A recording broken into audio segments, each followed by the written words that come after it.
اقول وباللہ التوفیق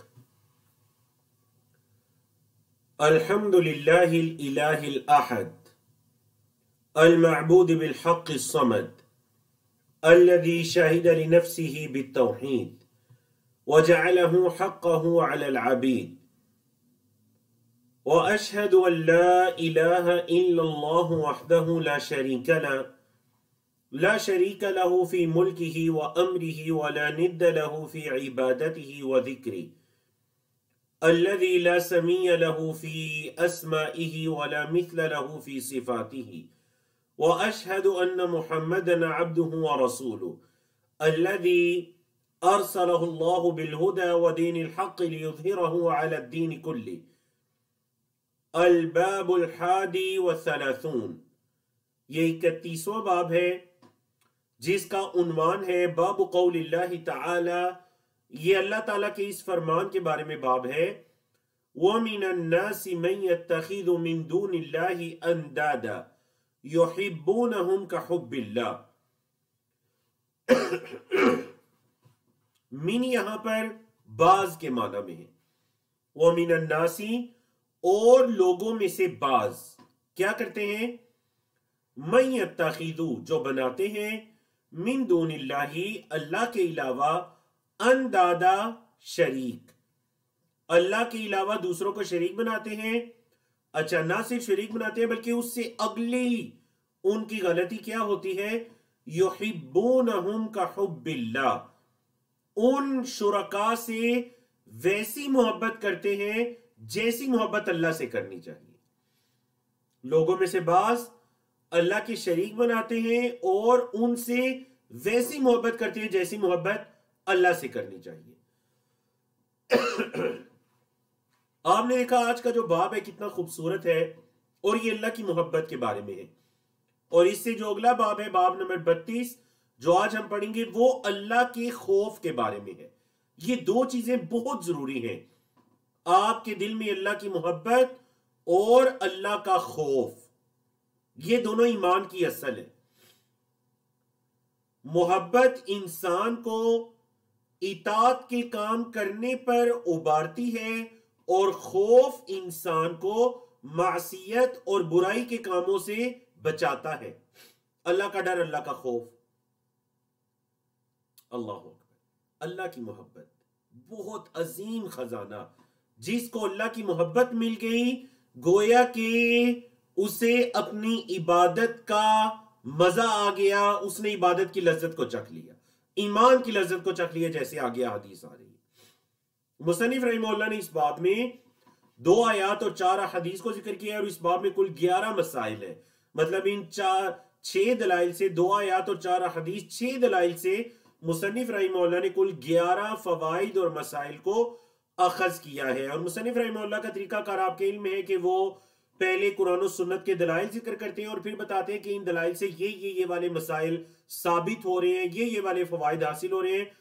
تو میرے اور آپ کے لیے بحیثیت دین کے طالب علم یہ سمجھنا بہت زیادہ ضروری ہے کہ علماء کرام کا کتاب و سنت کے دلائل سے مسائل کو، فوائد کو اخذ کرنے کا کیا طریقہ کار ہے، تاکہ جب میرے اور آپ کے سامنے کوئی دلیل، کوئی آیت، کوئی حدیث آئے تو ہمیں پتہ چل سکے کہ اس آیت کے اندر کون کون سے فوائد ہیں، اور اس حدیث کے اندر کون کون سے فوائد ہیں جو کہ ثابت ہو رہے ہیں۔ تو آیت کریمہ آپ نے سنی، وَمِنَ النَّاسِ مَن يَتَّخِذُ مِن دُونِ اللَّهِ أَندَادًا يُحِبُّونَهُمْ كَحُبِّ اللَّهِ۔ اب آتے ہیں دوسری آیت کریمہ کی طرف۔ دوسری آیت کریمہ بڑی خوبصورت آیت کریمہ، جس میں اللہ رب العزت نے سورۃ التوبہ کی یہ آیت، اور جو آپ کی پہلی آیت ہے جس پر باب کی بنیاد ہے، یہ سورۃ البقرہ کی آیت نمبر 165 ہے، اور جو آیت ابھی ہم پڑھنے جا رہے ہیں قُلْ إِن كَانَ آبَاؤُكُمْ وَأَبْنَاؤُكُمْ، یہ سورۃ التوبہ کی آیت نمبر 24 ہے۔ جی، اللہ رب العزت نے فرمایا قُلْ، کہہ دیجئے، ان کانا، اگر ہیں، آباؤکم، تمہارے آباء و اجداد، وَأَبْنَاؤُكُمْ، اور تمہارے بیٹے۔ اب مصنف رحمہ اللہ نے یہاں پر مختصر آیت کی طرف اشارہ کیا اور بتا دیا یہاں تک مکمل ہے۔ احب الیکم من اللہ ورسولہ، اور الآیہ پہلے آپ کو بتائے جا چکے ہیں کہ یہ مسلمان مصنفین کا، علماء کرام کا طریقہ کار ہے کہ وہ بعض اوقات کوئی آیات کو ذکر کرنے کے بعد آگے لکھ دیتے ہیں الآیہ، جس کا مطلب کیا ہوتے ہیں کہ یہاں پر آدھی آیت ذکر ہے لیکن اس کے بعد آیت کا حصہ باقی ہے. الآیہ مطلب آخر تک آیت کو سمجھ لیجئے. تو آیت کے اندر دیکھیے کن کن کیٹیگریز کا ذکر ہے. کہہ دیجئے اگر تمہارے ابا و اجداد و ابناؤکم اور تمہارے بیٹے، و اخوانکم اور تمہارے بھائی، و ازواجکم اور تمہارے خاوند یا تمہاری بیویاں، و عشیرتکم اور تمہارے قریبی رشتہ دار، و اموال اقترفتموہا اور تمہارے وہ مال جنہیں تم نے کمایا، و تجارت تخشون کسادہا اور تمہاری وہ تجارت جس کے ماند پڑ جانے سے تم ڈرتے ہو، وَمَسَاكِنُ تَرْضَوْنَهَا اور تمہاری وہ رہائشیں، وہ گھر جو تمہیں بڑے پسند ہیں. تو کتنی چیزیں ہو گئیں؟ 8. کتنی چیزیں ہو گئیں؟ 8. میرے ساتھ شمار کیجئے. قُلْ إِن كَانَ آبَاؤُكُمْ وَأَبْنَاؤُكُمْ وَإِخْوَانُكُمْ وَعَشِيرَتُكُمْ اور بیچ میں ایک چیز وَإِخْوَانُكُمْ کے بعد وَأَزْوَاجُكُمْ وَعَشِيرَتُكُمْ. 5 تو یہ رشتہ دار ہو گئے اور 3 مال و دولت. کون سے؟ پہلا اموال، دوسرا تجارت اور تیسرا رہائش گاہیں. یہ 8 چیزیں. اچھا کیا ان 8 چیزوں میں؟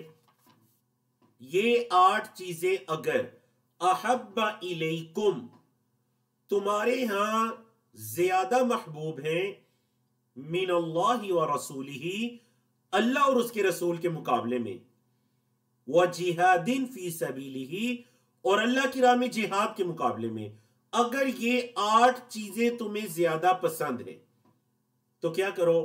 فَتَرَبَّصُوا تو پھر انتظار کرو، کیونکہ تم نے ان 8 چیزوں کو اللہ، اس کے رسول اور جہاد پر ترجیح دے دی.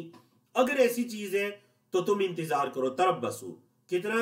حَتَّى يَأْتِيَ اللَّهُ بِأَمْرِ یہاں تک کہ اللہ اپنے معاملے کو لے آئے، اللہ اپنے حکم کو لے آئے. واللہ اور اللہ لا يهدي القوم الفاسقین اللہ فاسق قوم کو ہدایت نہیں دیتا. اللہ فاسق قوم کو ہدایت نہیں دیتا. تو یہ ہے جی دوسری آیت کریمہ جو کہ سورۃ التوبہ کی آیت نمبر 24 ہے. اور اس آیت سے ہمارے موضوع سے متعلق کیا چیز ہے کہ یہ جو 8 چیزیں بیان کی گئی بڑی جامع ترین ہیں، بڑی جامع ترین. ان کے اندر 5 رشتے آگے اور 3 مال کی قسمیں آگئی. 5 رشتے اور 3 مال کی قسمیں. ابا و اجداد، بیٹے، بھائی، بیویاں، خاوند یا قریبی رشتے دار، مال، تجارت، رہائش گاہیں. اگر یہ 8 چیزیں تمہیں اللہ، اس کے رسول صلی اللہ علیہ وسلم اور اللہ کی راہ میں جہاد کرنے سے زیادہ محبوب ہیں تو پھر اللہ کے عذاب کا انتظار کرو.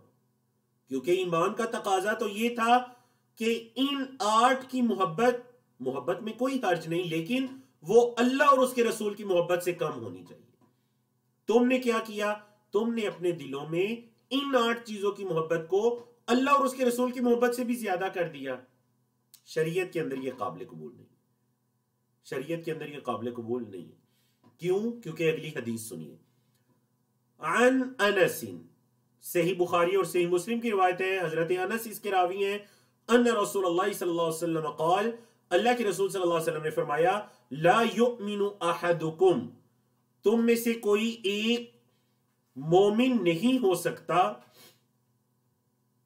حتی یہاں تک کہ اکونا میں ہو جاؤں، یعنی میں محمد صلی اللہ علیہ وسلم ہو جاؤں، احب الیہ اس کے ہاں زیادہ محبوب، من ولدہ اس کی اولاد سے، ووالدہ اور اس کے والدین سے، والناس اجمعین اور تمام لوگوں سے. جب تک میں اس کے ہاں اس کی اولاد، والدین اور تمام لوگوں سے زیادہ محبوب نہ ہو جاؤں، تم میں سے کوئی اس وقت تک ایمان پر نہیں ہو سکتا. بولے کوئی اس وقت تک ایمان پر نہیں ہو سکتا. اللہ اکبر. غور کریں نا، آپ کا ایمان کیسے مکمل ہوگا؟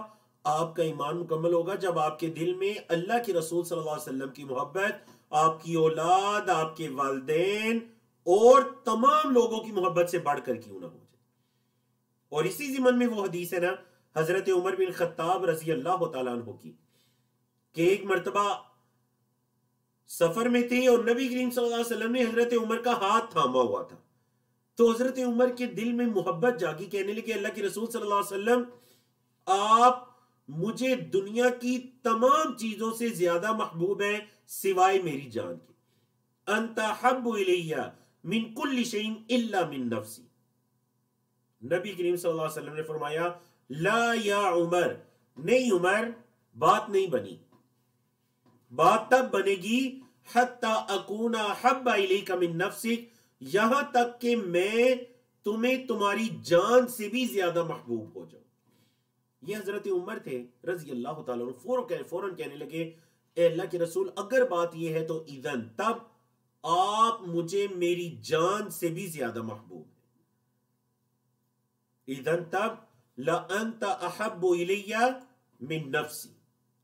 نبی کریم صلی اللہ علیہ وسلم نے فرمایا الآن یا عمر, ہاں عمر اب جا کر بات بنی. اللہ اکبر. تو بولیے جی یہ اللہ اور اس کے رسول کی محبت ہے, اور یہ ہمارے دل کے اندر ایسی محبت ہونی چاہیے. اگر ایسی محبت ہے تو میرے اور آپ کے لیے خوشخبری ہے, اور اگر ایسی محبت نہیں ہے تو پھر مجھے اور آپ کو اپنے ایمان کا جائزہ لینا چاہیے. تو دیکھیں نا کتاب التوحید کے اندر, آپ کی اس کتاب کے مصنف کتاب التوحید کے اندر اللہ کی محبت کو ذکر کریں. عقیدہ توحید کا اللہ کی محبت سے کیا تعلق ہے؟ تعلق ہے ایک آپ کے وہ اعمال ہے جو آپ کے جسم سے ہوتے ہیں, نماز, روزہ, زکوٰۃ. دیکھیں اس سے پہلے جادو کے بارے میں اور ٹونوں اور مختلف طرح کے جو شرکیہ کام تھے ان کے بارے میں تفصیل سے بیان کیا گیا اس کتاب کے اندر. ہمارے پچھلے 3-4 سیشن اسی بارے میں تھے. بدشگونی لینے کے بارے میں یہ ساری چیزیں بیان کی گئیں. یہ ظاہری ہے. اب ان اعمال کی طرف آتے ہیں جن کا تعلق انسان کے دل کے ساتھ ہے, جو دکھائی نہیں دیتے. مطلب کہ اس کے دل میں اللہ کی کتنی محبت ہے دکھائی نہیں دیتی, لیکن اس کا تعلق توحید کے ساتھ ہے, ایمان کے ساتھ ہے. کیوں؟ کیونکہ آپ صلی اللہ علیہ وسلم فرما رہے ہیں لا یؤمن, وہ ایمان والا نہیں ہو سکتا. تو کیا ہوا؟ ایمان کا لفظ آیا تو پتہ چلا اس کا تعلق عقیدے کے ساتھ ہے. اللہ اور اس کے رسول کی ایسی محبت دل میں لانا یہ سنت نہیں بلکہ یہ عقائد میں سے ہے جس کے بغیر ایمان ہی مکمل نہیں ہوتا. اگلی حدیث کی طرف آئیے, اور یہ بھی صحیح بخاری اور صحیح مسلم کی روایت ہے, انہونی سے روایت ہے, مطلب کہ حضرت انس سے ہی. قال کہتے ہیں قال رسول اللہ صلی اللہ علیہ وسلم, اللہ کے رسول صلی اللہ علیہ وسلم نے فرمایا ثلاث, 3 چیزیں, من کن فیہ, جس کے اندر ہوں گی, وجد حلاوت الایمان, وہ ایمان کی مٹھاس کو چکھ لے گا. 3 چیزیں جس کے اندر ہوں گی, بولے وہ ایمان کی مٹھاس کو چکھ لے گا. اب دیکھیے وہ 3 چیزیں کون سی ہیں. ایمان کی مٹھاس کو چکھنا, تو ہاں جی ایمان کی بھی مٹھاس ہوتی ہے. صرف آپ کے شہد کی, شوگر کی, میٹھی چیزوں کی مٹھاس نہیں ہوتی, ایمان کی بھی مٹھاس ہوتی ہے کہ بندہ مومن کو اپنا ایمان اچھا لگنے لگے. مٹھاس, اچھا حلاوت الایمان, ایمان کی حلاوت, 3 چیزیں جس میں ہوں گی گویا کہ اس نے ایمان کی مٹھاس کو چکھ لیا. پہلی چیز ان یکون اللہ ورسولہ احب الیہ مما سواہما, کہ اللہ اور اس کا رسول صلی اللہ علیہ وسلم اس کے ہاں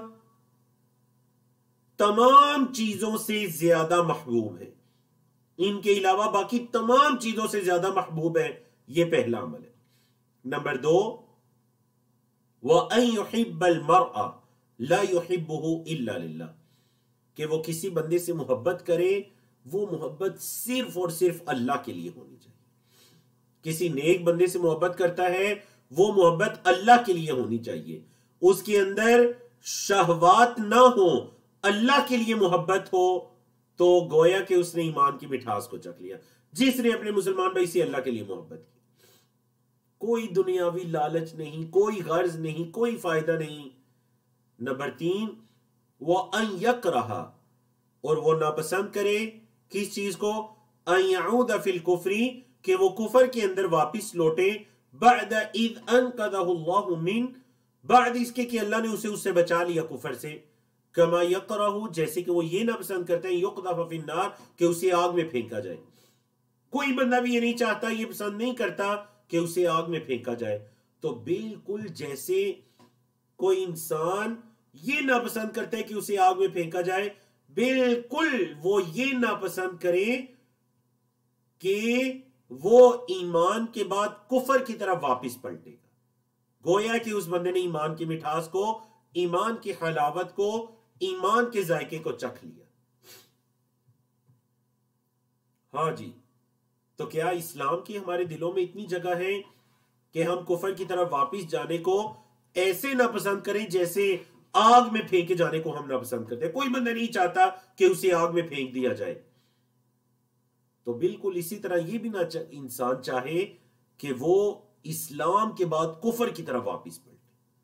کوئی نرم گوشہ اس کے دل میں یہ نہ ہو کہ ٹھیک ہے جی وہ ہو گیا، یہ ہو گیا، یہ بھی ٹھیک، وہ بھی ٹھیک، جس طرح کہ اکثر مسلمان کہتے ہیں. نہیں، یاد رکھیے گا، حق کا راستہ صراط مستقیم ایک ہوتا ہے، اور وہ نبی کریم صلی اللہ علیہ وسلم پر ایمان لانا اور آپ صلی اللہ علیہ وسلم کی شریعت ملت کے اندر آ جانا، آپ کی امت کے اندر آ جانا، یہ راستہ ہے حق کا راستہ صراط مستقیم.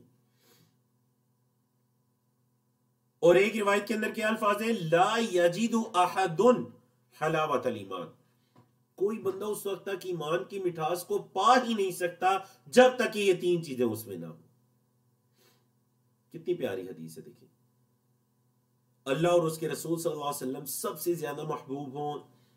کسی سے محبت کرے تو اللہ کے لیے کرے، اور کفر میں جانے کو ایسے نہ پسند کرے جیسے آگ میں پھینکے جانے کو نہ پسند کرتا ہے.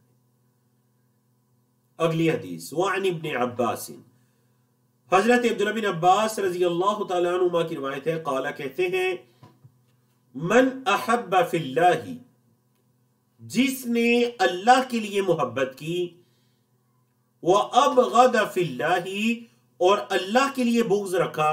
اللہ کے لیے محبت کی، اللہ کے لیے بغض رکھا. کیا مطلب یہ کہ اللہ کے نیک بندوں سے اس لیے محبت کی کہ یہ اللہ کا نیک بندہ ہے، مجھے آپ سے محبت ہے کیونکہ آپ اللہ کے نیک انسان ہیں. اور کسی انسان سے بغض رکھا کہ آپ اللہ کے نافرمان ہیں، اللہ کے دشمن ہیں، شیاطین کے پیروکار بنے ہوئے ہیں، مجھے اللہ کے لیے آپ سے نفرت ہے. اللہ کے لیے محبت، اللہ کے لیے نفرت. یاد رکھیے گا، علماء کرام نے یہ جو ہے نا الحب فی اللہ والبغض فی اللہ، اللہ کے لیے محبت، اللہ کے لیے بغض، اس کو عقائد کی کتابوں میں بیان کیا، ایمانیات کی کتابوں میں. مطلب اس کا تعلق ہمارے ایمان کے ساتھ ہے کہ ہمارے دل کے اندر جیسی محبت اہل ایمان کی ہونی چاہیے ویسی محبت ہمارے دل کے اندر کفار کی نہ ہو، چاہے وہ کوئی کتنے بڑے فنکار ہی کیوں نہ ہو، کتنی ہی زیادہ ان کی انسانیت کے لیے خدمات کی کیوں نہ ہو. اگر اللہ پر ایمان نہیں تو ہمارے دل کے اندر ان کی ویسی محبت نہ ہو جیسی اہل ایمان کی محبت ہے. اور یہاں پر ایک چیز اصلاح کر لیجئے گا کہ اللہ کے لیے نفرت کرنے کا مطلب یہ قطعاً بھی نہیں ہے کہ آپ اسے دین کی دعوت دینا چھوڑ دیجئے. دین کی دعوت دیجئے، اسے قریب کیجئے. اگر مثلا کوئی غیر مسلم ہے، بندے کے دل میں اس کے لیے نرم گوشہ آ بھی جاتا ہے، تو سب سے بہترین نرم گوشہ تو یہ ہے کہ آپ اسے اسلام کی دعوت دیجئے، وہ اسلام کی طرف آئے جائے. یہ اس کے ساتھ آپ کا محبت اور آپ کی نرم گوشہ ہونا چاہیے. یہ نہیں کہ انسان خود سے اس جیسا ہو جائے، اس کو فالو کرنا شروع کر دے اور پھر کہے کہ میں مومن ہوں، میں مسلمان ہوں. نہیں. تو حضرت عبداللہ بن عباس کیا فرماتے ہیں؟ جس نے اللہ کے لیے محبت کی، اللہ کے لیے بغض رکھا، وَوَالَا فِي اللَّهِ، اور اللہ کے لیے دوستی کی، وَعَادَ فِي اللَّهِ، اور اللہ کے لیے عداوت دشمنی رکھی. یہ چار کام جس میں ہوئے، اللہ کے لیے محبت، اللہ کے لیے بغض، اللہ کے لیے دوستی، اللہ کے لیے دشمنی، فَإِنَّمَا تُنَالُ وِلَایَةُ اللَّهِ بِذَلِكَ، تو اس کے ساتھ اللہ کی ولایت کو لیا جا سکتا ہے، اللہ کی دوستی. یہ چار کام ایسے ہیں کہ یہ کر کے اللہ کی دوستی کو لیا جا سکتا ہے، انسان اللہ کا ولی بن سکتا ہے. وَلَن يَجِدَ عَبْدٌ طَعْمَ الْإِيمَانِ، اور بندہ ہرگز ایمان کا ذائقہ نہیں چکھ سکتا. وَإِن كَثُرَتْ صَلَاتُهُ وَصَوْمُهُ اگرچہ اس کے نماز روزے بہت زیادہ کیوں نہ ہو جائیں, حَتَّى يَكُونَ كَذَلِكَ جب تک کہ وہ اس طرح نہ ہو جائے, جب تک کہ اس طرح نہ ہو جائے بندہ مومن نہیں ہو سکتا. لیکن پھر عبداللہ بن عباس نبی کریم صلی اللہ علیہ وسلم کے چچا زاد بھائی, بڑے عظیم صحابی جن کی پرورش نبی کریم صلی اللہ علیہ وسلم نے فرمائی, کیا کہہ رہے ہیں؟ کہتے ہیں وَقَدْ صَارَتْ عَامَةُ مُوَاخَاتِ النَّاسِ عَلَىٰ أَمْرِ الدُّنْيَا اور اب تو حال یہ ہے کہ لوگوں کا اکثر جو بھائی چارگی ہے وہ دنیاوی معاملات پر ہے, جس سے دنیا کا فائدہ جتنا زیادہ ہے اس سے بھائی چارہ بھی اتنا ہی مضبوط ہے, جس سے دنیا کا فائدہ نہیں دکھائی دیتا اس کے ساتھ ہمارا بھائی چارہ بھی نہیں بن سکتا. آپ بتائیے اکثر ایسا ہوتا ہے یا نہیں؟ چیٹ میں بتائیے جی, اکثر ہماری دوستیوں کا معیار کیا اللہ کی رضا ہوتی ہے یا دنیاوی فوائد ہوتے ہیں؟ دیکھیے اگر ہماری دوستیوں کا, محبتوں کا معیار اگر اللہ کی رضا ہوتی تو ہم کبھی بھی یہ نہ کہتے کہ جی فلاں بندہ جو ہے وہ تو اس طرح ہے, اب میں بھی اس کے ساتھ قطع تعلقی کرتا ہوں. فلاں رشتہ دار ہماری طرف نہیں آتے تو ہم بھی ان کی طرف نہیں جائیں گے, قطع تعلقی ہو گئی. نہیں, ایسا نہیں. شریعت اسلامیہ آپ کو یہ نہیں کہتی. شریعت اسلامیہ آپ کو یہ نہیں کہتی. شریعت اسلامیہ کہتی ہے اللہ کے لیے محبت کی جائے. کوئی دور بھی ہونے کی کوشش کرتا ہے آپ اس کے قریب ہو جائیے, یہ اللہ کے لیے محبت ہے. لیکن چونکہ محبتیں جیسا کہ حضرت عبداللہ بن عباس, اور آپ ذرا غور کیجئے یہ کس دور کی بات کریں, حضرت عبداللہ بن عباس نبی کریم صلی اللہ علیہ وسلم کے بعد کے زمانے کی بات کریں, یعنی اس دور کی, تابعین کے زمانے کی. تو پھر آج کا حال کیا ہے؟ وَذَلِكَ لَا يُجْدِي عَلَىٰ أَهْلِهِ شَيْئًا کہہ رہے ہیں کہ تو محبت کرنے والوں کو کوئی فائدہ نہیں دیتا. جیسے اللہ کے لیے محبت کرنے سے انسان ایمان کے ذائقے کو چکھ لیتا ہے, اس کا ایمان مکمل ہو جاتا ہے, تو چونکہ ہماری محبت ہی دنیاوی غرض و غایت کے لیے, تو یہ تو کوئی فائدہ کسی طرح کا نہیں دیتا محبت کرنے والوں کو. وقال ابن عباس فی قوله اور اللہ کے اس فرمان کے بارے میں حضرت عبداللہ بن عباس رضی اللہ تعالیٰ عنہ فرماتے ہیں وَتَقَطَّعَتْ بِهِمُ الْأَسْبَابِ اَيْ الْمَوَدَّةِ اسباب ان سے کٹ گئے, مطلب یہ کہ ان سے محبت کٹ گئی. جو امیدیں انہوں نے لگائی ہوئی تھیں انہیں پتا چلے گا کہ ایسی کوئی محبت ان کے درمیان نہیں ہے, گویا کہ محبت ان سے کٹ گئی, اسباب ان سے کٹ گئے, دوستی ان کی ختم ہو گئی. تو یہ تھے جی آپ کی اس باب کی 2 آیات, ایک نبی کریم صلی اللہ علیہ وسلم کی حدیث, ایک حضرت عبداللہ بن عباس کا یا 2 حضرت عبداللہ بن عباس کے اقوال. تو اب دیکھتے ہیں کہ مصنف رحمہ اللہ نے ان سے کن مسائل کو ثابت کیا ہے. سب سے پہلا مسئلہ جو ثابت کریں الاولی تفسیر آیت البقرہ, سورۃ البقرہ کی جو آیت آپ نے شروع میں پڑھی جو کہ ہمارے اس باب کا ٹاپک بھی ہے, وَمِنَ النَّاسِ مَن يَتَّخِذُ مِن دُونِ اللَّهِ أَنْدَادًا يُحِبُّونَهُمْ كَحُبِّ اللَّهِ, اس آیت کی تفسیر. اور اس آیت کی تفسیر آپ نے سنی کہ اس آیت کے اندر غیر اللہ سے محبت کرنے کا بیان ہے کہ بعض لوگ پہلے تو اللہ کے علاوہ دوسروں کو شریک بناتے ہیں اور پھر ان سے ویسی محبت کرتے ہیں جیسی محبت اللہ سے کرنی چاہیے. اور اس آیت کا مکمل کیا ہے؟ وَالَّذِينَ آمَنُوا أَشَدُّ حُبًّا لِلَّهِ, اور جو لوگ ایمان والے ہوتے ہیں ان کے دل میں تو سب سے شدید محبت اللہ کی ہوتی ہے. کوئی اللہ کے علاوہ کسی کی محبت اللہ کی محبت جیسی نہیں ہو سکتی.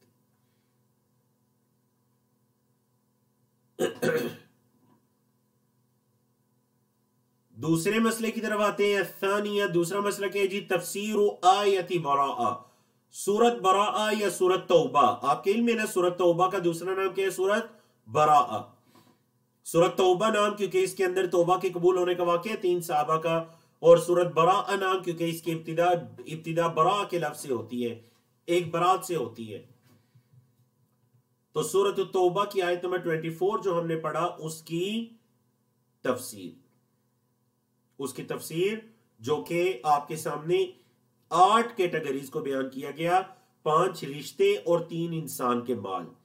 کہہ دیجئے اگر تمہارے ابا اجداد, تمہارے بیٹے, تمہارے بھائی, تمہارے خاوند یا بیویاں، تمہارے قریبی رشتہ دار، تمہارا مال، تمہاری تجارت، تمہاری رہائش گاہیں، اگر تمہیں یہ 8 چیزیں اللہ، اس کے رسول اور اللہ کی راہ میں جہاد کرنے سے زیادہ محبوب ہیں تو پھر اللہ کے عذاب کا انتظار کرو، اللہ کے عذاب کا انتظار کرو۔ اللہ اکبر۔ تو سورۃ براء یا سورۃ توبہ کی آیت کی تفسیر آپ کے سامنے کی گئی۔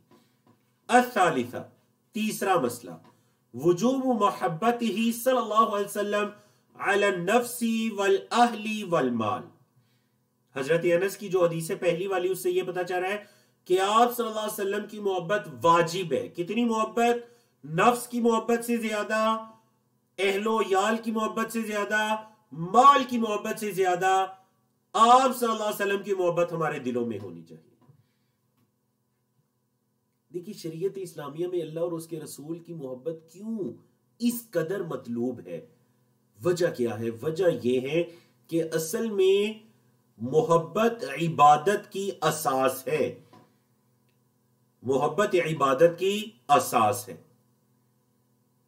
دیکھ لیجئے آپ دنیاوی مثال کو لے لیجئے، انسان کو جس سے محبت ہوتی ہے انسان اس کا کتنا فرما بردار بن جاتا ہے، انسان اس کا کتنا فرما بردار بنتا ہے۔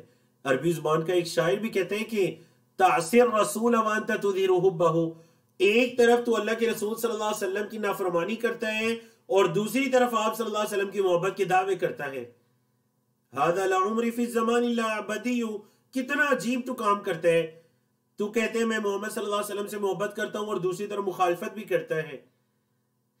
لو کان حبک صادقا لاطعتہ، اگر تیری آپ صلی اللہ علیہ وسلم سے محبت سچی ہوتی تو آپ صلی اللہ علیہ وسلم کی اطاعت بھی کرتا۔ کیوں؟ ان المحب لمن یحب مطیعہ، کیونکہ محبت کرنے والا جس سے محبت کرتا ہے اس کی اطاعت بھی کرتا ہے، اس کا فرما بردار بھی بن جاتا ہے، اس کی بات بھی مانتا ہے۔ تو اللہ اور اس کے رسول کی محبت ہمارے دلوں میں جتنی زیادہ ہوگی، ہم اللہ اور اس کے رسول کی اتنی آسانی کے ساتھ فرما برداری کر سکیں گے، ہمیں ہماری عبادات مشقت نہیں لگے گی، کیونکہ وہ عبادت کوئی ہم پر زبردستی نہیں کی جا رہی، ہم اللہ اور اس کے رسول کی محبت کے اندر ان عبادات کو بجا لا رہے ہیں۔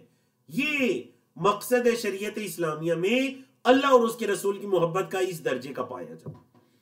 اور رابعہ، چوتھا مسئلہ، نفی الایمانی لا يدل على الخروج من الاسلام، ایمان کی نفی اسلام سے نکلنے پر دلالت نہیں کرتی۔ مطلب حدیث میں یہ جو کہا گیا نا لا یؤمن احدکم، تو اس کا یہ مطلب نہیں ہے کہ کوئی بندہ کافر ہو گیا، یہ جو کہا گیا تم میں سے کوئی ایمان والا نہیں ہو سکتا، اس کا یہ مطلب قطعا نہیں ہے کہ وہ بندہ کافر ہو گیا۔ مطلب یہ اسلام سے نکلنے پر دلالت نہیں کرتا، بلکہ اس کا مطلب کہ جو علماء کرام نے کہا کمال ایمان کی نفی ہے کہ اس کا ایمان مکمل نہیں ہو سکتا، اگرچہ وہ مسلمان ہے لیکن مکمل ایمان نہیں ہو سکتا جب تک کہ اللہ اور اس کے رسول کی محبت اس کے دل میں سب سے زیادہ نہ ہو جائے۔ الخامسہ، پانچواں مسئلہ، کہہ رہے ہیں ان للایمان حلاوۃ، ایمان کی بھی مٹھاس ہے، قد یجدها الانسان، کبھی انسان اس کو پا لیتا ہے۔ یاد رکھیے گا جب بھی فعل مضارع سے پہلے قد آئے گا تو وہ کبھی کبھار کا معنی دے گا۔ قد یجدها الانسان، کبھی کبھار انسان اس محبت کو پا لیتا ہے، وقد لا یجدها، اور کبھی انسان نہیں بھی پا سکتا۔ کیا مطلب جس کے ایمان کے اندر یہ 3 چیزیں ہو گئیں، گویا کہ اس نے ایمان کی مٹھاس کو پا لیا، اور جس کے ایمان میں یہ 3 چیزیں نہ ہوئیں گویا کہ اس نے ایمان کی مٹھاس کو نہیں پایا۔ یہ مطلب ہے کبھی کبھار انسان اس مٹھاس کو پا لیتا ہے اور کبھی کبھار انسان اس مٹھاس کو نہیں پاتا۔ السادسہ، چھٹا مسئلہ، اعمال القلب الاربع، دل کے 4 اعمال، التي لا تنال ولایت اللہ الا بها، یہ 4 اعمال ایسے ہیں کہ اللہ کی ولایت کو، اللہ کی دوستی کو کوئی ان 4 اعمال کے کیے بغیر حاصل ہی نہیں کر سکتا، جو کہ حضرت عبداللہ بن عباس رضی اللہ تعالیٰ عنہ کا قول تھا۔ وَلَا يَجِدُ أَحَدٌ طَعْمَ الْإِيمَانِ إِلَّا بِهَا، اور ان 4 کے علاوہ کوئی بندہ ایمان کی مٹھاس کو بھی نہیں پا سکتا۔ اور وہ 4 چیزیں کون سی ہیں؟ اللہ کے لیے محبت، اللہ کے لیے بغض، اللہ کے لیے دوستی، اللہ کے لیے دشمنی۔ ہر چیز کا معیار اللہ کی ذات ہے، اس کی رضا ہے۔ السابع، ساتواں مسئلہ، فہم الصحابی للواقع. یہ جو صحابی حضرت عبداللہ بن عباس دیکھیے وہ حالات کو کتنی اچھی طرح سمجھتے ہیں، حالات کو کتنی اچھی طرح سمجھتے ہیں کہ وہ کہہ رہے ہیں ان عامت المواخات علی امر الدنیا. آج کل جو اکثر بھائی چارگی ہے نا وہ تو دنیاوی معاملات پر ہے، وہ تو دنیا کی محبت میں اکثر بھائی چارگی. تو حضرت عبداللہ بن عباس صرف دین کا علم نہیں رکھتے تھے بلکہ جو موجودہ حالات چل رہے ہیں ان کا بھی اچھی طرح سے واقفیت تھی. یاد رکھیے گا اسی وجہ سے علماء کرام نے کہا ہے کہ آپ جس معاشرے کے اندر دین کا کام کرنا چاہتے ہیں، دین کی خدمت کرنا چاہتے ہیں، دعوت و تبلیغ کرنا چاہتے ہیں، اس معاشرے کے تقاضوں کو، لوگوں کو، ثقافت کو، رسم و رواج کو، زبان کو، طور طریقوں کو اچھی طرح سے آپ سمجھتے ہوں، تب جا کر آپ کی دعوت کامیاب ہو سکتی ہے. بولے تب جا کر آپ کی دعوت کامیاب ہو سکتی ہے. تو صحابہ کرام کے اندر یہ چیز پائی جاتی تھی کہ آپ صلی اللہ علیہ وسلم کے بعد جب تک وہ رہے وہ نہ صرف دین کی سمجھ بوجھ رکھتے تھے بلکہ اپنی معاشرے، اپنی سوسائٹی کی بھی اچھی طرح سے سمجھ بوجھ رکھتے تھے. اور حضرت عبداللہ بن عباس نے بڑی حقیقت پر مبنی بات کی کہ دیکھ لیجئے آج کل اکثر جو بھائی چارگیاں ہیں وہ دنیاوی معاملات پر ہیں، دنیاوی فائدوں کے پیچھے ہیں. الثامنہ، آٹھواں مسئلہ کیا ہے جی؟ تفسیر و تقطعت بہم الاسباب.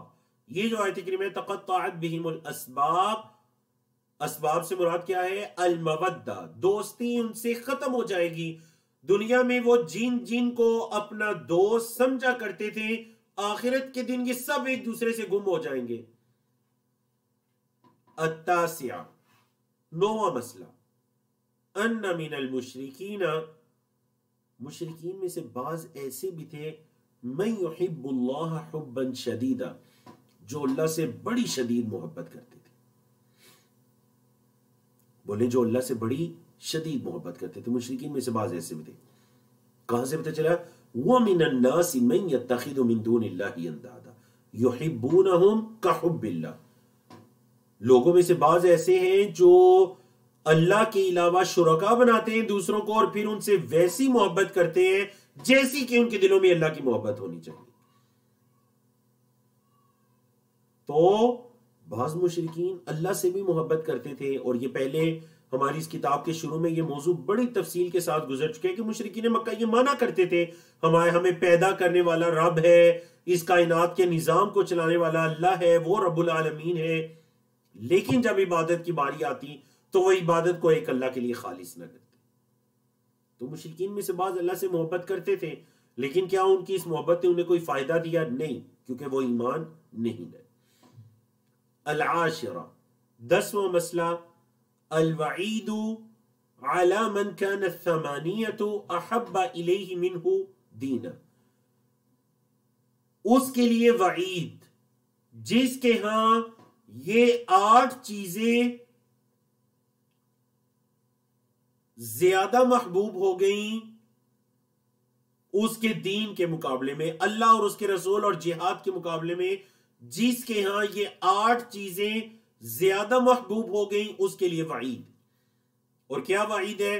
جو آپ نے سورۃ التوبہ کی آیت نمبر 24 میں سنی، فَتَرَبَّصُوا حَتَّى يَأْتِيَ اللَّهُ بِأَمْرِهِ، انتظار کرو یہاں تک کہ اللہ اپنا معاملہ لے.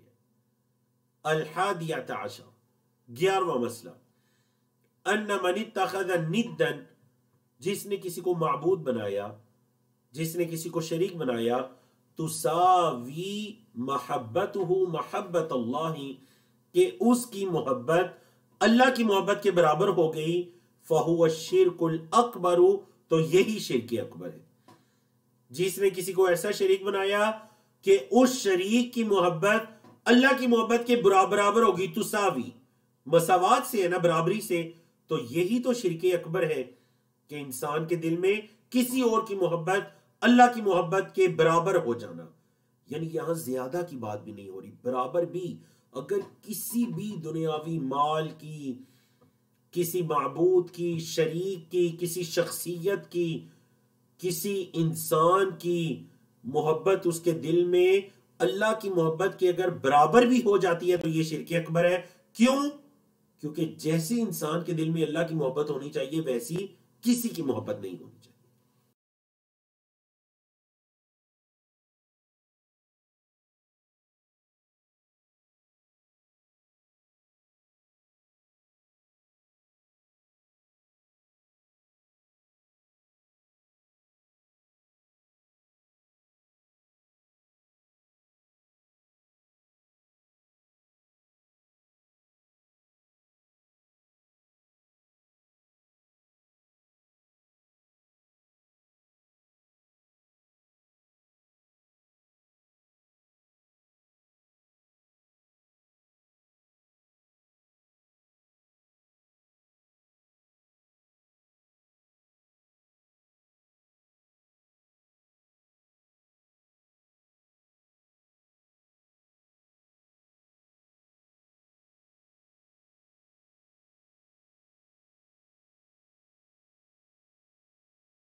جی بارک اللہ فیکم. غالباً میرے ہاں کچھ پرابلم ہو گئی تھی کمپیوٹر کی، تو ہم دوبارہ اپنے سیشن کو آغاز کرتے ہیں زوم پر اس کو شروع کرنے کے بعد.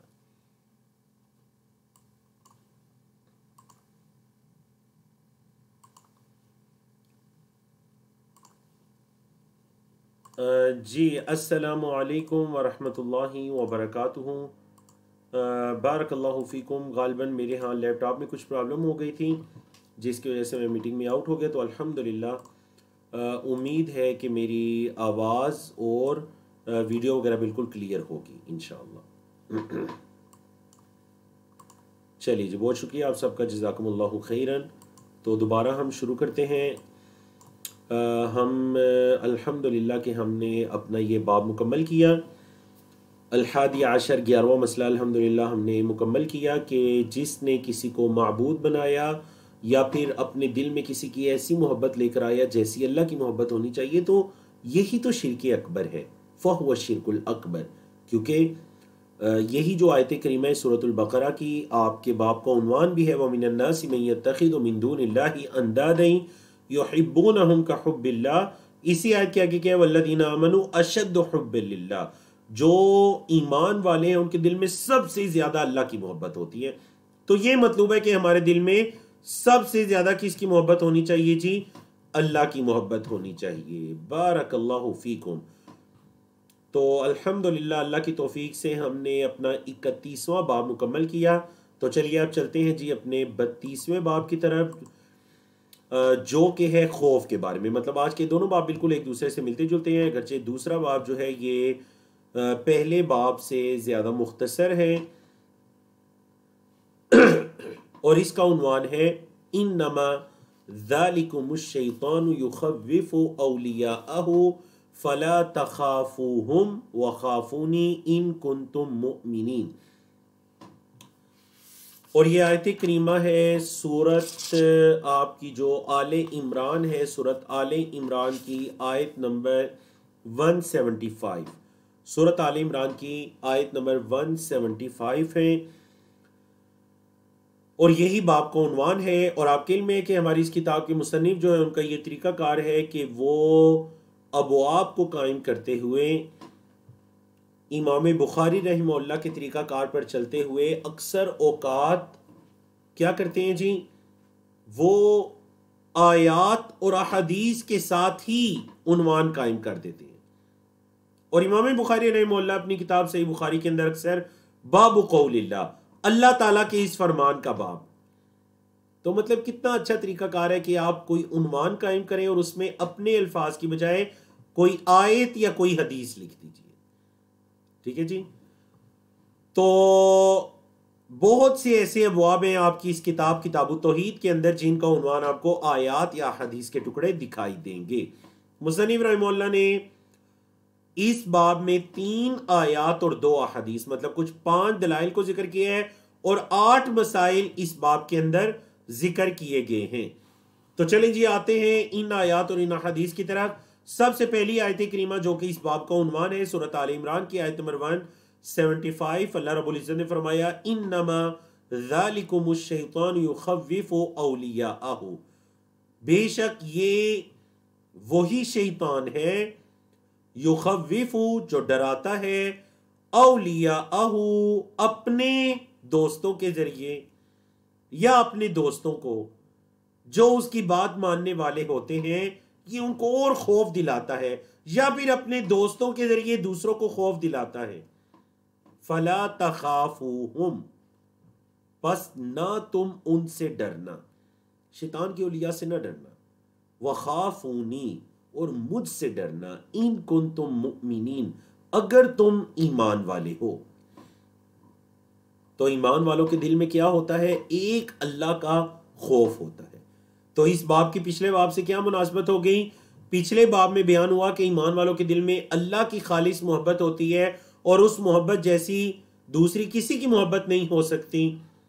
اگرچہ وہ اپنی اولاد سے، والدین سے، بیوی سے، بیوی خامند سے، رشتہ داروں سے محبت کرتا ہے، ایک طبعی چیز ہے، ایک فطرتی چیز ہے، لیکن کسی کی محبت بولے اللہ کی محبت سے زیادہ نہیں ہوتی۔ کسی کی محبت اس کے دل میں اللہ کے رسول صلی اللہ علیہ وسلم کی محبت سے زیادہ نہیں ہوتی۔ اللہ اکبر۔ تو اللہ نے یہ جو فرمایا نا فلا تخافوہم، ان سے نہ ڈرو، وخافونی، مجھ سے ڈرو، ان کنتم مؤمنین، اگر تم ایمان والے ہو۔ ان سے نہ ڈرو، مجھ سے ڈرو اگر تم ایمان والے ہو۔ تو مطلب جیسے ایمان والوں کے دلوں میں اللہ کی محبت ہونی چاہیے، ایسے ایمان والوں کے دلوں میں اللہ کا ڈر اور اس کا خوف بھی ہونا چاہیے۔ وخافونی ان کنتم مؤمنین، اگر تم ایمان والے ہو۔ تو اللہ کا خوف اہل ایمان کے دل میں، یہ ایمان کی نشانی ہے۔ اور جیسا کہ میں نے شروع میں بتایا، اللہ کی محبت اسے اعمال کے کرنے پر ابھارتی ہے، اور اللہ کا خوف اسے معصیت اور گناہوں کے کاموں سے بچاتا ہے۔ گناہ کرنے لگے، اللہ کا ڈر، اسی کا نام تو تقوی ہے۔ بعض علماء نے تقوی کی کیا تعریف فرمائی کہ جو تقوی ہوتا ہے اصل میں یہ ایک نور ہے جو اللہ بندہ مومن کے دل میں پیدا فرماتا ہے، اور یہ نور اس بندے اور اس کے گناہوں کے درمیان آ کر رکاوٹ بن جاتا ہے۔ اس نور کا نام اصل میں تقوی ہے، یہ اللہ کا خوف ہے۔ اور نعوذ باللہ اردو کے اندر ہمارے ہاں جو ایک خوف کا مفہوم سمجھ لیا گیا نا، وہ ڈر کے معنی میں یوز ہوتے ہیں۔ بعض علماء نے کہا تقوی یا خوف کا ترجمہ آپ ڈر نہیں کر سکتے۔ کیوں؟ کیونکہ نعوذ باللہ دنیا میں آپ کسی سے ڈر جاتے ہیں تو دل میں کبھی بھی اس کے لیے محبت نہیں ہوتی۔ اللہ کا جو خوف ہے یا اللہ کا تقوی ہے، یہ اصل میں دل کی اس عاجزی کا نام ہے جس کے اندر محبت کا عنصر بھی شامل ہوتا ہے۔ محبت کا عنصر بھی شامل ہوتا ہے۔ نعوذ باللہ یہ کوئی خوفناک چیز نہیں ہے، بلکہ یہ تو ایمان کی اصل ہے کہ اللہ کے خوف کی وجہ سے آپ کبھی کوئی گناہ چھوڑ دیں۔ اور یقین جانیے کہ اگر کبھی آپ اس پر تجربہ کر کے دیکھ لیں کہ انسان بالکل گناہ اس کے سامنے ہو، کوئی رکاوٹ نہیں ہے، وہ گناہ کر سکتا ہے، لیکن ایک اللہ کو راضی کرنے کے لیے وہ گناہ کو چھوڑ دے، تب اسے پتہ چلے گا کہ ایمان کی بنیاد اللہ کا خوف، اللہ کا ڈر کیوں ہے۔ اور اس بارے میں بہت سے سلف صالحین کے واقعات ہیں، بہت سے سلف صالحین کے واقعات۔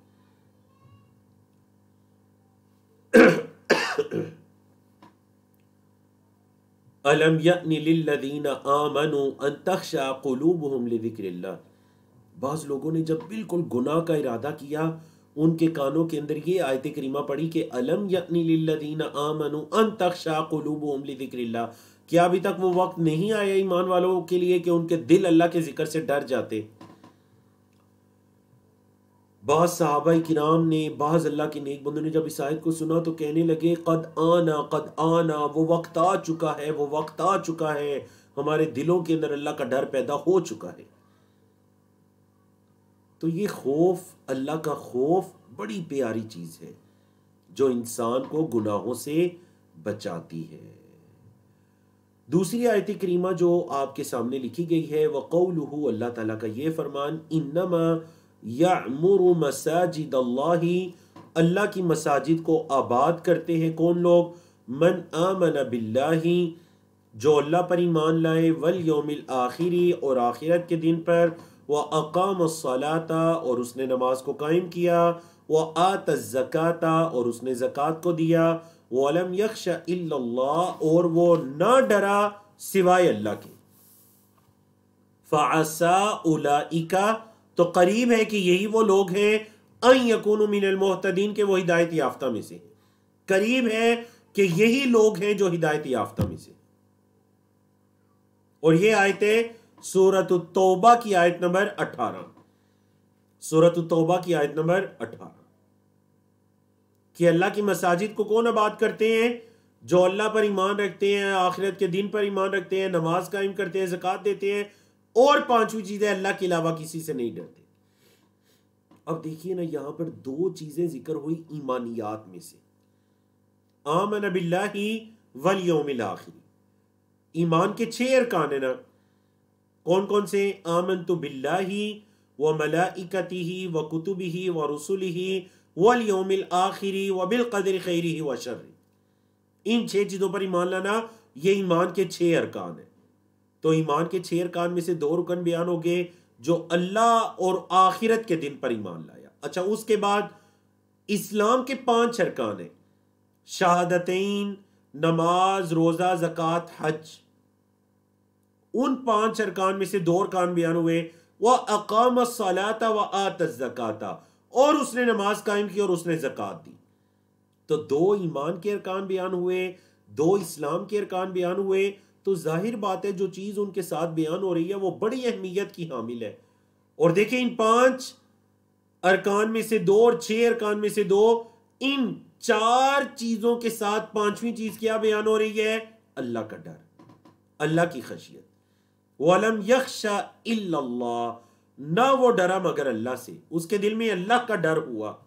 اللہ اکبر۔ تو کون ہیں وہ یہ لوگ؟ فَعَسَىٰ أُولَٰئِكَ أَن يَكُونُوا مِنَ الْمُهْتَدِينَ، تو یہی وہ لوگ ہیں جو ہدایت یافتہ ہیں، محتدین میں سے ہیں، یہی وہ لوگ ہیں۔ اللہ اکبر۔ تو ہمارے موضوع سے متعلق کیا چیز ہے؟ وَلَمْ يَخْشَ إِلَّا اللَّهُ، اور اہمیت بڑھ جاتی ہے کہ اللہ رب العزت نے اللہ کی جو خشیت ہے، اللہ کا خوف ہے، اس کو ایمان اور اسلام کے ارکان کے ساتھ ذکر کیا۔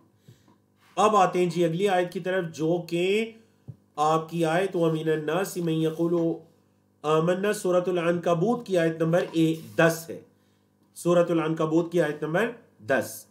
اللہ نے فرمایا وَمِنَ النَّاسِ، اور لوگوں میں سے بعض، من یہاں بعض کے معنی میں لوگوں میں سے بعض، مَن یقولو، جو کہتے ہیں، آمنا باللہ، ہم اللہ پر ایمان لائے، فَإِذَا أُوذِيَ فِي اللَّهِ، جب اللہ کی راہ میں انہیں تکلیف دی جاتی ہے، جَعَلَ فِتْنَةَ النَّاسِ كَعَذَابِ اللَّهِ، تو لوگوں کی اس آزمائش کو ایسے بنا لیتے ہیں جیسے اللہ کا عذاب ان پر آ گیا۔ بولے جیسا کہ اللہ کا عذاب ان پر آ گیا ہے، ایسا بنا دیتے ہیں لوگوں کی اس آزمائش کو، لوگوں کی طرف سے جو انہیں آزمائش پہنچی اسے اللہ کے عذاب کی طرح بنا دیتے ہیں، مطلب آہو بکا، اور اس کو برداشت نہیں کر سکتے جب انہیں اللہ کی راہ میں تکلیف دی جاتی ہے۔ تو یہ کیسا اللہ پر ایمان ہے؟ اگر اللہ پر ایمان ہوتا تو پھر اللہ کی راہ میں جو تکالیف آتی ہیں اس پر صبر بھی ہوتا۔ تو یہ 3 آیات ہیں آپ کے اس باب کی، پہلی آیت سورۃ آل عمران کی، دوسری آیت سورۃ التوبہ کی، اور تیسری آیت سورۃ العنکبوت کی۔ اب آتے ہیں حدیث کی طرف۔ عن ابی سعید مرفوعا، حضرت ابو سعید الخدری رضی اللہ تعالی عنہ سے مرفوع روایت ہے، کہتے ہیں ان من ضعف الایمان، ایمان کی کمزوری میں سے، اگرچہ یہ حدیث ضعیف ہے، ایمان کی کمزوری میں سے کیا؟ ان ترضی الناس بسخط اللہ، کہ آپ لوگوں کو راضی کریں اللہ کے غصے سے۔ کیا مطلب اللہ ناراض ہوتا ہے یا نہیں، آپ کو اس سے غرض نہ ہو، آپ کو لوگوں کی رضامندی کی پڑی ہوئی ہو۔ نمبر 2، وَأَن تَحْمَدَهُمْ عَلَى رِزْقِ اللَّهِ، آپ لوگوں کی تعریف کریں اللہ کے رزق پر، جو اللہ نے آپ کو عطا کیا، آپ دنیاوی لالچ میں آ کر لوگوں کی تعریفیں کرتے پھریں۔ اور نمبر 3، وَأَن تَذُمَّهُمْ، اور آپ لوگوں کی مذمت کرتے پھریں عَلَى مَا لَمْ يُؤْتِكَ اللَّهُ، جو اللہ نے آپ کو نہیں دیا، جو اللہ نے آپ کو نہیں دیا آپ اس پر لوگوں کی مذمت کرتے پھریں، یہ بھی یقین کی کمزوری ہے۔ إِنَّ رِزْقَ اللَّهِ لَا يَجُرُّهُ حِرْصُ حَرِيصٍ وَلَا يَرُدُّهُ كَرَاهِيَّةُ كَارِهٍ، کیونکہ جو اللہ کا رزق ہے نا، کسی حریص کی حرص اسے نہیں کھینچ سکتی، اور کسی ناپسند کرنے والے کی کراہت، ناپسندگی اسے دور بھی نہیں کر سکتی۔ اللہ کے رزق کو حریص کی حرص نہیں کھینچ سکتی، اور کسی ناپسند کرنے والے کی ناپسندیدگی اسے رد نہیں کر سکتی اللہ کے رزق کو۔ تو یہ حضرت ابو سعید الخدری کی روایت ہے۔ اگلی روایت کی طرف آتے ہیں۔ حضرت عائشہ کی روایت ہے کہ ان رسول اللہ صلی اللہ علیہ وسلم قال من التمس رضا اللہ بسخط الناس، جس نے تلاش کیا اللہ کی رضا کو لوگوں کو ناراض کر کے، رضی اللہ عنہ، اللہ اس سے راضی ہو جاتا ہے، وَأَرْضَ عَنْهُ النَّاسِ، اور اللہ لوگوں کو بھی اس سے راضی کروا دیتا ہے۔ کیا مطلب؟ حدیث کو سمجھیے، بڑی پیاری حدیث، اور بعد نے کہا کہ یہ حدیث نہیں ہے اللہ کے رسول صلی اللہ علیہ وسلم کی، بلکہ یہ موقوف ہے، مطلب حضرت عائشہ رضی اللہ تعالیٰ عنہ کا قول ہے۔ دونوں صورتوں میں آپ الفاظ کی صداقت اور ان الفاظ کی سچائی کو اور اس کے معنی کو سمجھیے۔ جس نے اللہ کی رضا کو تلاش کیا لوگوں کی ناراضگی کو مول لے کر، مطلب وہ کہتے ہیں کہ لوگ ناراض ہوتے ہیں تو ہوتے رہے، مجھے اللہ کی رضا چاہیے۔ ہاں، جس نے یہ کام کیا اللہ بھی اس سے راضی ہو جاتا ہے، اور اللہ لوگوں کو بھی اس سے راضی کروا دیتا ہے۔ ایک نہ ایک وقت آتا ہے کہ یہ سارے لوگ جو اس سے ناراض ہوئے تھے اس کے حق کی وجہ سے اللہ ان لوگوں کو بھی اس سے راضی کروا دیتا ہے۔ اچھا جی، دوسری طرف کیا ہوتا ہے؟ وَمَنِ الْتَمَسَ رِضَى النَّاسِ بِسَخَطِ اللَّهِ، بالکل اپوزٹ، جس نے لوگوں کی رضامندی لی اللہ کے غصے کو مول لے کر، سخط اللہ علیہ، اللہ بھی اس پر غصے ہوا، وَأَسْخَطَ عَلَيْهِ النَّاسِ، اور اللہ لوگوں کو بھی اس پر ناراض کر دیتا ہے۔ اللہ خود بھی اس پر غصہ ہوا، اللہ خود بھی اس سے ناراض ہوا، اور اللہ نے لوگوں کو بھی اس سے ناراض کروا دیا۔ کیوں؟ کیونکہ اس نے اللہ کی ناراضگی کو مول لے لیا، لیکن اس نے لوگوں کو خوش کرنا، لوگوں کو راضی کرنا اس کے ہاں زیادہ محبوب تھا۔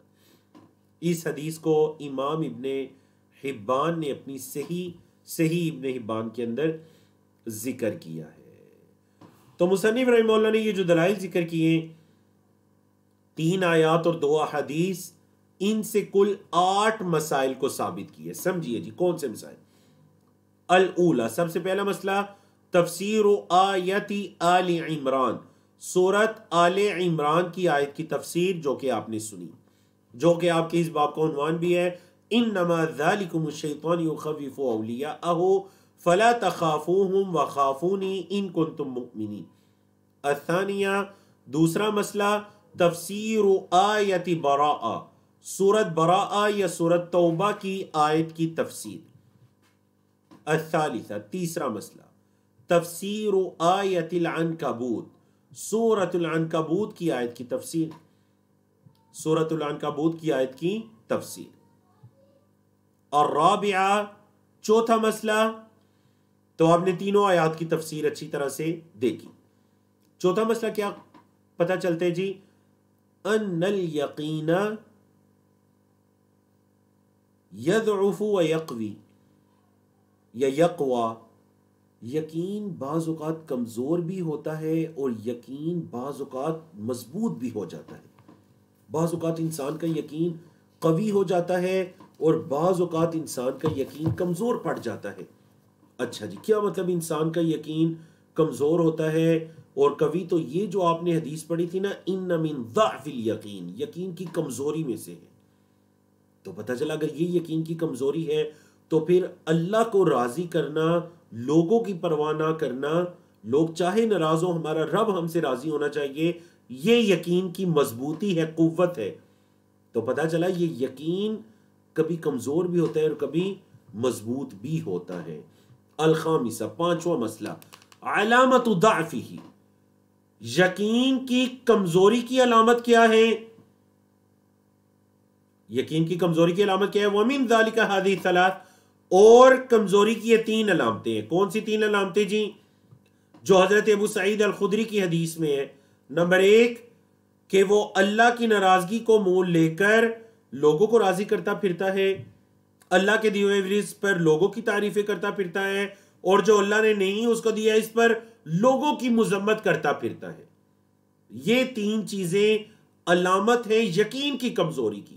بندہ مومن کے دل میں تو یقین ہوتا ہے کہ جو دیا ہے وہ اللہ نے دیا ہے، جو نہیں ملا وہ اللہ کی طرف سے نہیں ملا، لوگوں کو وہ کچھ نہیں کہتا ملا ہے یا نہیں ملا۔ یہ ہے یقین کی قوت۔ اللہ اکبر۔ دیکھیں اگر ہمارے ایمان کے اندر یہ یقین پیدا ہو جائے، اللہ کے رسول صلی اللہ علیہ وسلم جب نماز سے سلام پھیرتے جو مختلف ذکر و اذکار کرتے، آپ کو پتہ ہے ان میں یہ ذکر بھی شامل ہوتا کہ اللہم لا مانع لما اعطیت ولا معطی لما منعت ولا ينفع ذا الجد منک الجد۔ اللہم لا مانع لما اعطیت، اے اللہ جو تو نے دیا اسے کوئی روک نہیں سکتا تھا، ولا معطی لما منعت، اور اے اللہ جسے تو روکے وہ کوئی دے نہیں سکتا، ولا ينفع ذا الجد منک الجد، اللہ کسی بزرگی والے کی بزرگی تیری بزرگی سے زیادہ فائدہ نہیں دے سکتی۔ یہ یقین کی بنیاد ہونی چاہیے۔ اے اللہ جو ملا وہ تیری طرف سے ملا، جو نہیں ملا وہ بھی تیری طرف سے نہیں ملا، جسے تو روکے کوئی دے نہیں سکتا، جسے تو دے اسے کوئی روک نہیں سکتا۔ السادسہ، چھٹا مسئلہ، ان اخلاص الخوف للہ من الفرائض، اللہ کے لیے خوف کا خالص ہونا یہ فرائض میں سے ہے۔ یہ نہیں کہ اللہ کا خوف دل میں مستحب عمل ہے، جی خوف ہو گیا تو ٹھیک ہے، نہ ہوا تو خیر ہے، نہیں، یہ فرائض میں سے ہے۔ اگر دل میں اللہ کا خوف نہیں ہے تو پتہ چلا کہ آپ اپنے فرائض کے اندر تقصیر کرنے والے ہیں۔ السابعہ، ساتواں مسئلہ، ذکر ثواب من فعلہ، جس نے یہ کام کیا اس کے ثواب کا ذکر، اور ذکر و عقاب من ترکہ، آٹھواں مسئلہ، جس نے اس کو چھوڑا اس کی سزا کا ذکر۔ تو دیکھیں جس نے یہ کام کیا اس کے ثواب کا ذکر، تو اس کا ثواب کیا ہے؟ مطلب اس نے اللہ کو راضی کیا، لوگوں کو نہیں دیکھا، تو اس کا ثواب یہ ہے کہ اللہ تو اس سے راضی ہوا ہی ہوا، اللہ بندوں کو بھی اس سے راضی کروا دیتا ہے۔ اور جس نے اس چیز کو چھوڑا اس کی سزا کیا ہے کہ ایک تو اس نے اللہ کو ناراض کیا اور دوسرا لوگ بھی اس سے ناراض ہو جاتے ہیں۔ یہ نہیں کہ اگر وہ اللہ کو ناراض کر کے لوگوں کو خوش کرے گا تو یہ لوگ ہمیشہ اس سے راضی رہیں گے، نہیں، لوگ تو کبھی راضی ہو ہی نہیں سکتے، اور خاص کر اگر لوگوں کو راضی کرنے کے لیے اللہ کی ناراضگی کو مول لے لیا۔ آپ بتائیے اکثر اوقات ہمارے ہاں خاص کر بڑے خاندانوں کے اندر یہ مسائل ہو جاتے ہیں یا نہیں؟ مطلب بعض اوقات ایک اللہ کا مومن بندہ یا اللہ کی ایک بندی بعض اوقات وہ برائی نہیں کرنا چاہتے، کوئی رسم و رواج، کوئی حرام کام، کوئی گناہ کا کام کھلے عام وہ نہیں کرنا چاہتے، شادی بیاہ کے موقع پر، دیگر معاملات یا زندگی گزارتے ہوئے بعض اوقات کئی بدعات نہیں کرنا چاہتے، لیکن کیا ہوتا ہے جی وہاں پر لوگ آڑے آ جاتے ہیں کہ یا آپ یہ کریں گے یا ہماری اور آپ کی ختم۔ تو کتنی پیاری حدیث ہے ان کے لیے حضرت عائشہ کی کہ آپ اللہ کی رضامندی کو دیکھیے، لوگوں کی رضامندی کو نہ دیکھیے، اللہ بھی آپ سے راضی ہوگا اور اللہ لوگوں کو بھی آپ سے راضی کروائے گا، اور اگر لوگوں کی رضامندی کو دیکھا، اللہ کی ناراضگی مول لے لی تو اللہ کو بھی ناراض کر دیا اور لوگ بھی کبھی راضی نہیں ہو سکتے۔ تو الحمدللہ اللہ رب العزت کی توفیق سے ہم نے آج کے ان دونوں ابواب کو مکمل کیا۔ انشاءاللہ آنے والے چیپٹر میں ہم باب نمبر 33، 34، 35 پڑھیں گے انشاءاللہ العزیز، اور آنے والے چیپٹر میں بھی بڑے اچھے موضوعات آ رہے ہیں، اور وہ اللہ پر توکل، اللہ پر بھروسے کے موضوعات آ رہے ہیں۔ مطلب اب ان اعمال کا ذکر آ رہا ہے جن کا تعلق آپ کے دل کے ساتھ ہے، دل میں اللہ کی محبت کا ہونا، دل میں اللہ کے خوف کا ہونا، اور آنے والے سیشن میں دل میں اللہ پر بھروسہ، اللہ پر توکل کا ہونا۔